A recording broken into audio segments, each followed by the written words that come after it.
गुरु प्यारी साध संगत जी, आप सभी को प्यार भरी राधा स्वामी जी। गुरु प्यारी साध संगत जी, जब भी बैठो मालिक के आगे अरदास करो, कहो हे मालिक मेरा भजन सिमरन में मन लगे, अंदर का रस आए। मेरी में इतनी ताकत नहीं कि मैं भजन सिमरन पर बैठ सकूं। आप ही मुझे नींद से उठाकर भजन सिमरन पर बिठा सकते हो। मेरे में हिम्मत नहीं कि मैं खुद उठ सकूं और आपके भजन सिमरन में बैठ सकूं। उठाने वाले भी आप हैं और बिठाने वाले भी आप हैं। सुबह 3 बजे जब बाबा जी संगत को उठाने के लिए व दर्शन देने के लिए आते हैं, जो संगत 3 बजे उठ जाती है वह धन्य है।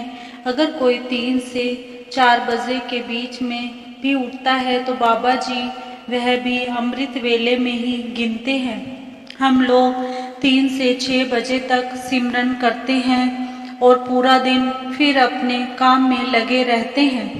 फिर उस मालिक का ध्यान भी नहीं करते। एक बार एक लड़का नया नया बाबा जी से नाम लेकर आता है। आप सब जानते हैं कि शुरू शुरू में नाम लेने के बाद सिमरन करने का कितना शौक होता है। वह लड़का भी सुबह 3 बजे उठकर सिमरन करता था। एक दिन उसकी माँ उसके कमरे में गई तो उसने देखा कि वह सिमरन पर बैठा हुआ है, पर उसका सिर नीचे की ओर झुका हुआ है। वह भी वहीं बैठकर सिमरन करने लग जाती है, पर उसके बेटे को बिल्कुल भी पता नहीं चलता कि कमरे में कोई और आया है। उसकी माताजी कमरे में 1 घंटा सिमरन करके चली जाती है, पर उसका सिर नीचे ही रहता है। कुछ समय के बाद जब लड़का सिमरन से उठकर बाहर आता है, उसकी माँ ने उसे बड़े प्यार से अपने पास बुलाया। उसकी माताजी ने भी बड़े महाराज जी से नामदान ले रखा हुआ होता है। उसकी माँ ने उसको आवाज लगाई, बेटा मेरी बात सुनो। जब लड़का अपनी माँ के पास जाता है तो माता उसे कहती है, बेटा तुम धन्य हो जो सुबह 3 बजे उठ जाते हो और बाबा जी के सिमरन में लग जाते हो। लेकिन सिमरन करते करते जब तुम्हारा सिर नीचे हो जाता है, तुमने उसे रोकना है। यह हमारा मन है जो हमें कहता है कि सो जा। हमने मन के कहे बिल्कुल भी नहीं लगना है। हमने अपने सिर को नीचे झुकने नहीं देना, क्योंकि सर नीचे हो गया तो समझो हमें नींद आ गई। हमने अपने सर को सीधा रखना है, बिल्कुल सामने देखना है, अंधेरे में देखना है। इस अंधेरे में से ही हमें प्रकाश दिखाई देगा।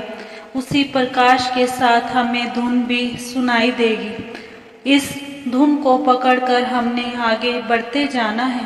सोना बिल्कुल भी नहीं है, यह ध्यान रखना है। तुम सोचते हो कि मैं 3 बजे से 6 बजे तक बैठा, मेरा एक ही बार में पूरा सिमरन हो गया, लेकिन तुम बीच में जो सो गए वह समय तो तुम्हारा सिमरन में नहीं गिना जाएगा।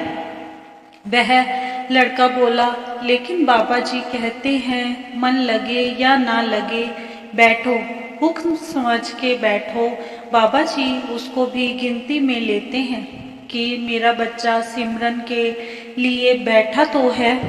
बाबा जी बहुत दयालु हैं और सबको अपने सिमरन में लगाए रखते हैं। इसके साथ ही एक छोटी सी साखी और है। बाबा जी महाराज के वक्त का जिक्र है कि डेरे में हुक्म सिंह नाम का एक सत्संगी रहता था। वह 1 मिनट भी बेकार नहीं बैठता था। रात को भजन करता और दिन में सेवा करता था। सतगुरु से प्यार के कारण वह डेरे रहने लग गया। जब मेहनत की उसका अंदर पर्दा खुल गया, लेकिन जिस तरह गरीब की झोपड़ी में हाथी नहीं समाता, इस तरह वह कमाई हजम न कर सका।